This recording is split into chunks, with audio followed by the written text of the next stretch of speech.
This episode of Miniature Mashup was sponsored by the Deck of Stories from Critical Dice. The Deck of Stories is a deck of 50 story hooks designed to help you create adventures for things like Dungeons & Dragons in as little as 15 minutes. I've seen the Deck of Stories in action, and it's fantastic. You can get your own with 20% off by clicking the link in the description. Thanks again to Critical Dice and the Deck of Stories for sponsoring this episode.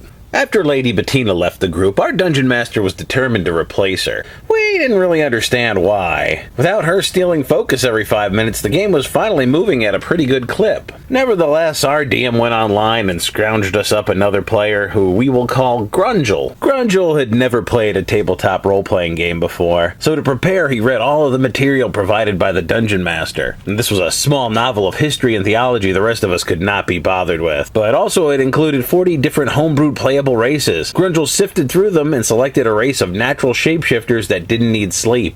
This would be the last sensible decision Grunjel would ever make regarding Dungeons & Dragons. The party met Grunjel on the road when we were hunting down a band of ogres. He was also after them, so we decided to team up. We found the ogres sleeping in a small cabin. Our thief quietly tried the front door, but it was barred from the inside. The windows were small and blocked. We didn't want to burn down a cabin just to kill some ogres, but we also didn't want to walk into any traps or ambushes either. This was when Grunjel revealed that he could shapeshift into an eagle, get on the roof, shift into a snake, and go down the chimney. Once inside, he'd lift the bar on the door, and we'd rush the sleeping ogres. So he shifts into an eagle, gets on the chimney, and smells smoke. Turns out there was a low fire going in the fireplace below. Instead of flying back down to tell us that there was a change of plans, he decides to go forward with it and climb down the chimney as a snake anyway. Only now he's getting dizzy from the smoke, and about halfway down the chimney the bricks get too hot to cling to. So he falls face first into a fire and wakes an ogre that had fallen asleep in front of the fireplace. The ogre, never having had a meal that cooked itself before, decides to snag the green breakfast sausage before it can get away. Now Grunjel could have escaped back up the chimney, or he could have bolted to the door, allowing the rest of the party into the cabin where we could make short work of the ogres. Instead, he shifted into humanoid form to fight by himself. He woke all the sleeping ogres and got smashed like a Fabergé piñata. This would be the first of many situations where the party would have to rescue Grunjel from his own poor decisions. I'm not trying to knock the guy for his lack of experience. There was no expectation that he would pick the game up right away. But there's first-time role player, and then there's having the self-preservation of a lemming on bath salts. The DM could paint a bear trap neon orange, have a magic mouth on it shouting, "Danger! I am a trap! Stay away! I am a trap!" And Grunjel would break his neck trying to dry hump the damn thing. There was literally no trap too obvious or too hackneyed to snag Grunjel. When we met Grunjel, the party was being stalked by assassins. We had a chance to get close to them in a tavern, so we sent Grunjel in to do some recon since they had no reason to know who he was. Instead of eavesdropping on them, he approaches them and starts clumsily pumping them for information. Hey, you fellows wouldn't know where the secret assassin base is, would you? I assassin myself. In fact, some people say I assassin better than anyone. Oh yeah, what's your name? John. John Assassin. After a few poor bluff rolls, they offer him a drink. He could have said that he was abstaining in religious observance, or he could have pretended to drink from the cup, or he could have said, I don't know, no thank you. Instead, he gets roofied, disarmed, and tied to a chair. Once again, we have to pull Grunjel from the fire. Most of my memories of Grunjel were of him laying in a bed of his own intestines, surrounded by enemies, and with us rushing in to save his hide. Like when he decided to solo a chief of an ogre army and insisted on using a poisoned dagger on a level boss with a massive con save. But this tendency to get himself killed in derpy ways isn't what makes Grunjel the stuff of legends. The following is.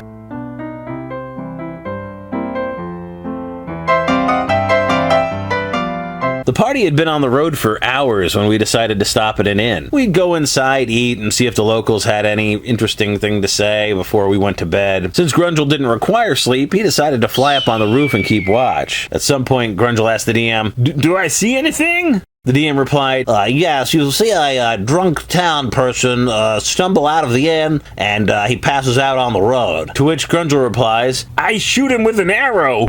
Now would be a good time for me to explain the tone and overall arcing story of our campaign. To start with, we were not murder hobos. We were in fact on a mission from God to save the universe from evil extra-dimensional beings. The party included an angel and a life cleric. Everyone in the party was good aligned except for Grunjel, who was neutral. Grunjel Grunjel had been playing with us for 3 months now. These plot points had been mentioned in that time. This was a betrayal to the party and also to the story we'd written thus far. I shoot him with my arrow. You could have heard a pin drop. Well, he's immobile, so you hit automatically.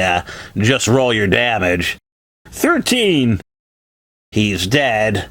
You have murdered an innocent town person. Wait. Why did you kill that man in the street? I'm neutral. So you did it to balance out all of the good deeds you've done with the party so far? I don't know.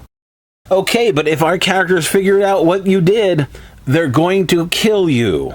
I'll give him this at least. At least he had the sense to pull his arrow out of the body. That way we couldn't immediately see one of his arrows sticking out of it, but he didn't hide or destroy the body, or stage it so it looked like an accident, or put a weapon in the guy's hand so it looked like he'd been in a fight. He just left it in the street so that the next day when we woke up, we got a freshly murdered corpse with our continental breakfast. This kind of thing would normally be the beginning of an adventure/investigation for the party, but we had a metagame and play our characters as incurious, callous buttholes for the sake of not having to punish a new player. And Grunjel wasn't helping a lick, because he had no cover story. What happened to this guy? Weren't you up on the rooftop keeping watch all night? No, I don't know.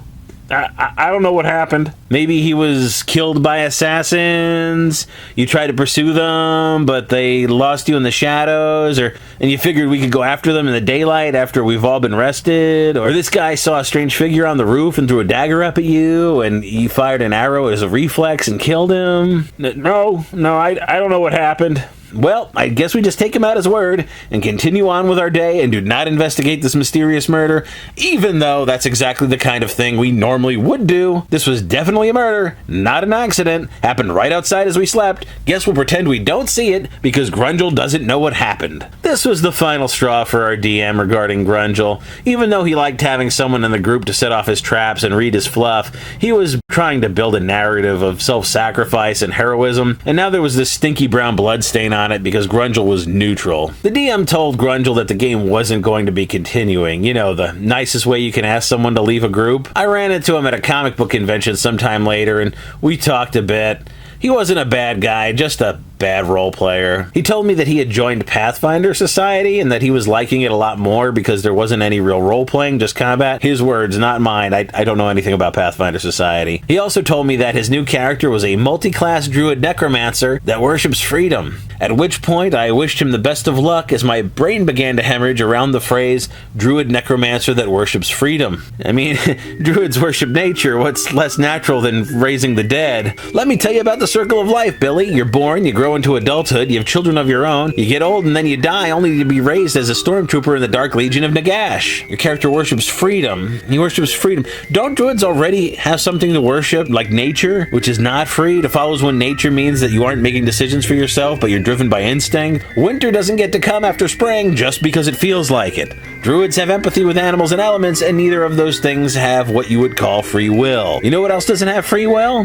The undead. Raising a skeleton or a zombie is basically a form of slavery. You can't raise the dead, have them mop out your bathroom, and then tell me you worship freedom. I can't even come up with another character that fails in such a conceptual way. Is he worshiping the freedom to be two classes that fundamentally oppose one another? Guys, if you like this cartoon and you'd like to watch more of them, go down to my description box or go to my playlist on my channel for cartoons. Mostly this channel has miniature videos, so if you want to just watch the cartoons, you gotta do a little work. If you'd like to support this channel, please consider making a donation to the GoFundMe campaign. That's also in the description below. Thanks for watching, guys. Please like and subscribe. Until next time.